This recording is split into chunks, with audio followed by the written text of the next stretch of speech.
Vighneshwara charitable trust പ്രൈവലി presence ഇഞ്ചോഡിഞ്ചിൻ്റെ ഒരു പുതിയ എപ്പിസോഡിലേക്ക് പ്രിയപ്പെട്ട എല്ലാ BM-TV ചാനലിനെ സ്നേഹിക്കുന്ന ഇഞ്ചോഡിഞ്ചിനെ സ്നേഹിക്കുന്ന എല്ലാവർക്കും സ്നേഹം നിറഞ്ഞ സ്വാഗതം. ഇന്ന് അവിട്ടം തിരുവോണമൊക്കെ കഴിഞ്ഞിട്ട് അതിൻ്റെ ക്ഷീണമൊക്കെ ഇങ്ങനെ എല്ലാവരും ഇത് മാറി പല പല ആഘോഷങ്ങൾ നമുക്കറിയാം. വയനാടുമായി ബന്ധപ്പെട്ട പ്രശ്നങ്ങളുണ്ടെങ്കിലും ചിലപ്പോഴും ചെറിയ രീതിയിലെങ്കിലും എല്ലാവരും ഈ ഒരു ദിനത്തിലും പല പല ആഘോഷങ്ങൾ നടക്കാറുണ്ട്. അതിലൊക്കെ പങ്കെടുത്തുകൊണ്ടിരിക്കുന്നു. എല്ലാവർക്കും ഹൃദയം നിറഞ്ഞ അവിട്ടം ദിന ആശംസകൾ നേരുന്നു. ഇന്നത്തെ എപ്പിസോഡ് ആരംഭിക്കുകയാണ്. ഇഞ്ചോഡിഞ്ചിൻ്റെ ഇന്നത്തെ എപ്പിസോഡ് ഇവിടെ ആരംഭിക്കുകയാണ്. 10 ചോദ്യങ്ങൾ, 10 കുസൃതി ചോദ്യങ്ങളായിട്ടാണ് ഈ ഒരു ദിനം, സുന്ദരമായുള്ള ദിനത്തിൽ നമ്മുടെ യാത്ര എന്ന് പറയുന്നത്. അപ്പോൾ നമ്മുടെ ഇന്നത്തെ എപ്പിസോഡിൽ ഇഞ്ചോഡിഞ്ചിൻ്റെ ഈ ഒരു എപ്പിസോഡിൽ പങ്കുചേരാൻ വേണ്ടി വന്നിരിക്കുന്ന പ്രിയപ്പെട്ട ടീം അംഗങ്ങളെ പരിചയപ്പെടുകയാണ്. സുഖമായിരിക്കുന്നു? പേരെന്താണ്? എൻ്റെ പേര് ശ്രീഹരി. ശ്രീഹരി, ഓക്കെ. എന്ത് ചെയ്യുന്നു ശ്രീഹരി? ഞാൻ ഇപ്പോൾ ഫസ്റ്റ് ഇയർ ഡിഗ്രി പഠിക്കുന്നു. എവിടെയാണ് പഠിക്കുന്നത്? എവിടെയാണ്? ശരി, എഴുത്തച്ഛൻ കോളേജിലാണ്. ശരി, ഓക്കെ. എങ്ങനെ ക്ലാസ് ഒക്കെ നന്നായിട്ട് പോകണം? ഒക്ടോബറിൽ തുടങ്ങാൻ പോകുമല്ലോ. ശരി, ഇപ്രാവശ്യത്തെ ഓണാഘോഷങ്ങളൊക്കെ എങ്ങനെയാണ്? നാട്ടിലാണോ അല്ലെങ്കിൽ വേറെ ഏതെങ്കിലും ഫാമിലി മെമ്പേഴ്സ് അങ്ങനെ വീട്ടിൽ തന്നെ ആഘോഷിക്കും അല്ലേ? ശരി. ഇപ്പോൾ ഒക്ടോബർ ക്ലാസ് സ്റ്റാർട്ട് ചെയ്യാൻ പോകണം അല്ലേ? ശരി. പേരെന്താണ് കൂട്ടുകാരുടെ? സാന്ദ്ര. സാന്ദ്ര എന്ത് ചെയ്യുന്നു? ഞാൻ ഡിഗ്രി കഴിഞ്ഞു. ശരി. പിജിക്ക് പോകാൻ വേണ്ടി നിൽക്കുകയാണ്. ഓക്കെ. PG ചെയ്യാൻ പോകുന്ന നമ്മൾ കേരളത്തിൽ തന്നെയാണോ? കേരളത്തിൽ തന്നെയാണ്. അപ്പം കേരളത്തിൽ ഒരു സെപ്പറേറ്റ് ഏതെങ്കിലും അങ്ങനെ എന്തെങ്കിലും കോളേജ് ഒന്നും തീരുമാനിച്ചു? ഓക്കെ, ശരി. പേരെന്താണ്? ജുലൂഫർ. നല്ല ഒരു വെറൈറ്റി പേരാണ്. ശരി. ജോലി ഒന്നും ചെയ്തിട്ടുണ്ടായിരുന്നോ? ഒന്നും ചെയ്തില്ല. വീട്ടു ജോലി തന്നെ ധാരാളം. ഓക്കെ. ഈ ഓണസദ്യ ഒരുക്കുന്ന കാര്യത്തിലൊക്കെ എങ്ങനെയാണ് പൊതുവെ? ചെയ്യാറുണ്ട്. ഇപ്പോഴത്തെ ഒരു കാലഘട്ടം എന്ന് പറഞ്ഞാൽ എല്ലാം റെഡിമെയ്ഡ് ഒക്കെ കിട്ടുന്ന ഒരു കാലഘട്ടമല്ലേ? അതിന് വേണ്ടിയിട്ടൊന്നും നോക്കാറില്ല, താല്പര്യമില്ല. പണ്ട് കാലത്തെ ഒരുമിച്ച് ഇരുന്ന് ഓണസദ്യയൊക്കെ ഒരുക്കാറുണ്ട്. ഒരു സ്പെഷ്യൽ വിഭവം എന്താണ് മാഡത്തിന്റെ ഒരു സ്പെഷ്യൽ ഒരു ഓണസദ്യയിൽ ഏറ്റവും ഒരു പ്രാധാന്യം എന്ന് പറയുന്നത് എന്താണ്? ഞങ്ങള് വടയിട്ട ഒരു കൂട്ടുകറി, അത് നമുക്ക് പ്രത്യേക ഇഷ്ടമാണ്. ശരി. അത് നമ്മൾ തിരുവനന്തപുരത്തിന്റെ സ്പെഷ്യലാണെന്ന് തോന്നുന്നു അല്ലേ? ശരി. ഓക്കെ. പേരെന്താണ്? ഓക്കെ. എന്താണ് ജോലി ചെയ്യുന്നത്? ഹൗസ് വൈഫ് ആണ്. ശരി. ഈ പറഞ്ഞതുപോലെ തന്നെ സ്പെഷ്യൽ എന്താണ് ഈ ഓണ സദ്യയിൽ ഏറ്റവും പ്രധാനമായിട്ടുള്ളത് എന്താണ്? എല്ലാം ഉണ്ട്. ഈ ഒരു ഓണം എന്ന് പറയുന്ന ഒരു സുന്ദരമായിട്ടുള്ളൊരു സമയം വരുമ്പോൾ ജീവിതത്തിലൊരു നഷ്ടബോധം എന്താണ്? പഴയ കാലത്തിലോട്ടൊന്നും നമ്മൾ അന്ന് എല്ലാം സംഭവബഹുലമായിട്ടായിരുന്നല്ലോ ആഘോഷിച്ചത്. പിന്നെ കളികളായിട്ടായിരുന്നു, ഊഞ്ഞാലാട്ടം. ഇപ്പൊ ഇതെല്ലാം ഇപ്പൊ ഓൺലൈനിലും അതുപോലെ തന്നെ ചാനലിലും മാത്രം ഇപ്പൊ എല്ലാവരും TV എന്ന ഒരു ലോകത്തിൽ മാത്രം. അങ്ങനെ ഒരു സുന്ദരമായ ഒരു കാലഘട്ടം ഉണ്ടായിരുന്നു.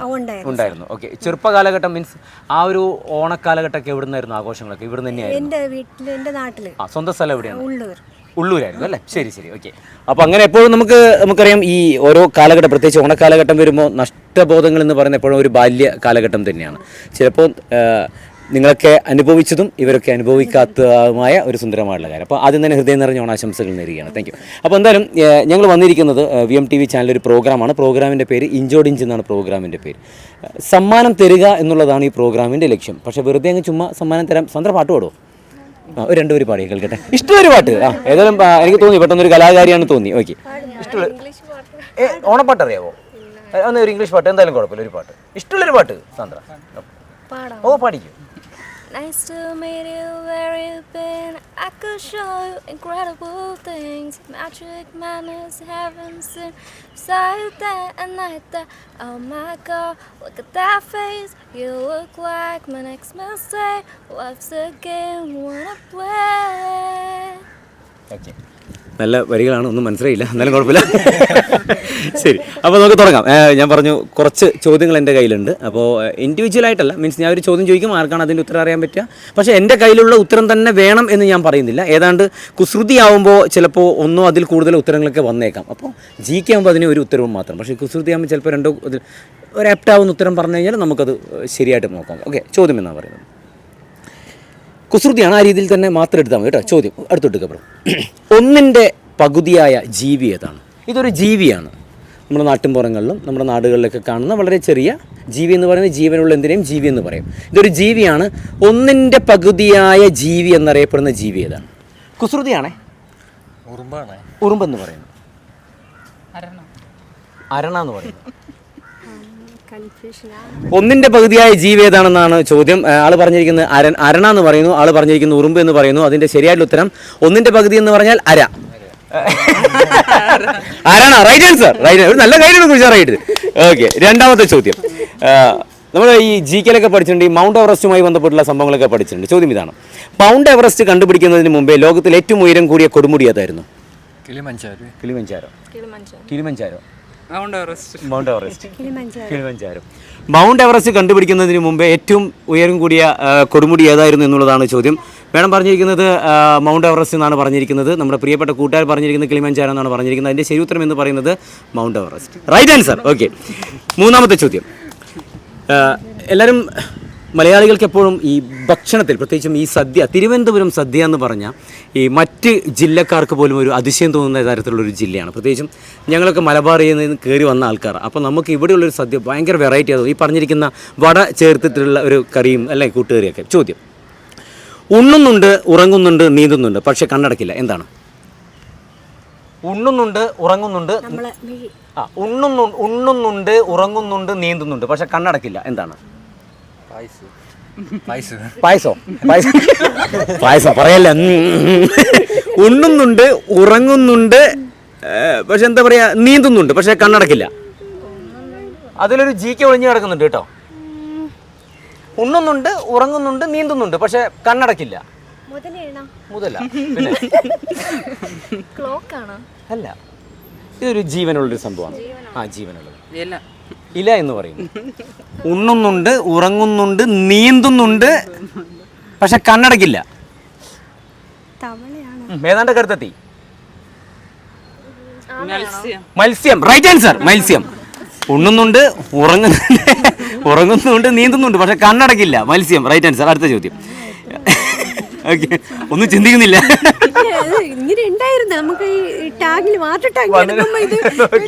ശരി, അടുത്ത ചോദ്യം. ആനയെ കെട്ടാൻ തടിയുണ്ട്, മീൻസ് ആനയെ കെട്ടാൻ വേണ്ടിയിട്ടുള്ള അത്രയും തന്നെ തടിയുണ്ട്, പക്ഷേ കടുക് പൊതിയാൻ പോലും ഇലയില്ല. എന്താണ്? ആനയെ കെട്ടാനുള്ള അത്രയും വലിയ തടിയുണ്ട്, പക്ഷെ അതിൻ്റെ ഇല എന്ന് പറഞ്ഞാൽ ഒരു കടുക് പൊതിയാൻ പുളിയില്ല. Right answer, പുളിയില്ല. ഭയങ്കര തന്നെയല്ലേ? ഇന്നത്തെ ദിവസം മേഡത്തിന് മാറ്റി വെച്ച പോലെ അല്ലേ? എന്താണല്ലോ. ഓക്കെ, അടുത്ത ചോദ്യം കേട്ടോ. പേരിൽ ഒരു പൂവിൻ്റെ പേര് ഒളിഞ്ഞു കിടക്കുന്ന ഒരു പക്ഷിയുടെ പേര് പറയുമോ? ചിലപ്പോൾ മനസ്സിൽ വരുന്ന, അതായത് പേരിൽ ഒരു പൂവിൻ്റെ പേര് ഒളിഞ്ഞു കിടക്കുന്ന ഒരു പക്ഷി. ആ പക്ഷിയുടെ പേരിൽ ഒരു പൂവിൻ്റെ പേര് നൈസായിട്ട് അങ്ങനെ ഒളിഞ്ഞു കിടക്കുന്നുണ്ട്. ഏതാണെന്നുള്ളതാണ് ചോദ്യം. തത്തമ്മ എവിടെയാണ് പൂ? ഫീനിക്സ് എന്ന് പറയും.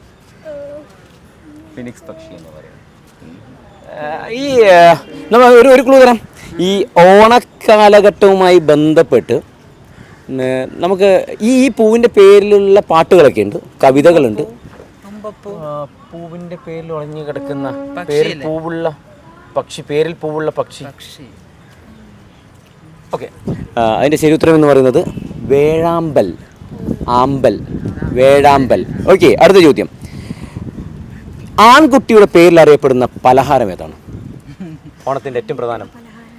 ആൺകുട്ടിയുടെ പേരിൽ അറിയപ്പെടുന്ന ഒരു പലഹാരം നമുക്ക് എല്ലാവർക്കും ഇഷ്ടമുള്ള, പക്ഷെ അത് എനിക്ക് തോന്നുന്നു ഓണത്തിന് വീടുകളിലൊക്കെ ഉണ്ടാക്കാറുണ്ട്. ഉണ്ണിയപ്പം. Right answer. ഓക്കെ, അടുത്ത ചോദ്യം കേട്ടോ. കാണാൻ പറ്റും, പക്ഷെ തൊടാൻ പറ്റില്ല, അത് നമ്മളെ പിന്തുടർന്നുകൊണ്ടേയിരിക്കും. Right answer. ഓക്കെ, അപ്പോൾ ഇത്രയും ചോദ്യങ്ങൾ. ഒന്ന് മേഡത്തിന്റെ പേരൊന്നും കൂടി പറ. ജുലൂഫർ. ഓക്കെ, അപ്പോൾ ഇന്നത്തെ ദിവസം മേഡത്തിൻ്റെതാണെന്ന് പറയാനുള്ള സ്പെഷ്യൽ കാരണം അത് ഇന്ന് പ്രതീക്ഷിക്കാത്ത സംഭവങ്ങളായിരുന്നു ലൈഫിൽ അല്ലേ? ശരി, അതിലൊരു വിശ്വാസം എത്രത്തോളം ഉണ്ട് താങ്കൾക്ക്? ഈ ഒരു പ്രാർത്ഥനയുമായി ബന്ധപ്പെട്ടോ അല്ലെങ്കിൽ വിശ്വാസം ജീവിതത്തിൽ ഒരു രാവിലെ എഴുന്നേൽക്കുന്നത്, ചില ആൾക്കാർ പറയും രാവിലെ എഴുന്നേൽക്കുന്നത് പോസിറ്റീവായിട്ട് എഴുന്നേൽക്കുന്നതാണെങ്കിൽ ആ ദിവസം ഫുൾ പോസിറ്റീവ് ആയിരിക്കും എന്ന് പറയാറുണ്ട്. മൂഡ് ഓഫ് ആയിട്ടായിരുന്നു ഇന്നത്തെ എൻ്റെ ദിവസം. ഞാൻ പറയാം, എല്ലാ ദിവസവും മൂഡ് ഓഫ് ആയിട്ട് എഴുന്നേൽക്കണം. ഇപ്പോൾ പോസിറ്റീവ് ആയില്ലേ അല്ലേ? ശരി. ഓക്കെ, അപ്പോൾ എന്തായാലും മേഡത്തിന് ഞങ്ങളുടെ ഇന്നത്തെ കൂടുതൽ ഉത്തരം പറഞ്ഞിരിക്കുന്ന മേഡമാണ്. മേഡത്തിന് ഇഞ്ചോടിഞ്ചി നൽകുന്ന VMTV ചാനൽ നൽകുന്ന സ്നേഹം നിറഞ്ഞ സമ്മാനം.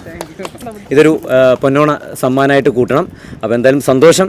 ആ പഴയ കാലങ്ങളൊക്കെ വീണ്ടും തിരിച്ചു വരുമോ എന്നുള്ളതൊരു ചോദ്യചിഹ്നം മാത്രമാണ്, പക്ഷേ അങ്ങനെ തിരിച്ചു വരട്ടെ എന്ന് നമുക്ക് പ്രാർത്ഥിക്കാം. ഓക്കെ, ഇഞ്ചോടിഞ്ചി നൽകുന്ന VMTV ന്യൂസ് ചാനൽ നൽകുന്ന സ്നേഹം നിറഞ്ഞ സമ്മാനം എല്ലാവർക്കും ഹൃദയം നിറഞ്ഞ ഓണാശംസകൾ. Okay, thank you so much. അപ്പം ഇഞ്ചോടിഞ്ചിൻ്റെ ഇന്നത്തെ എപ്പിസോഡിൻ്റെ സമയം അവസാനിക്കുന്നു. അടുത്ത എപ്പിസോഡിൽ വീണ്ടും കാണാം പുതിയ ചോദ്യമായിട്ട്. തൽക്കാലം ഇവിടെ പറയുന്നത് bye from Sumit Raghav. Take care.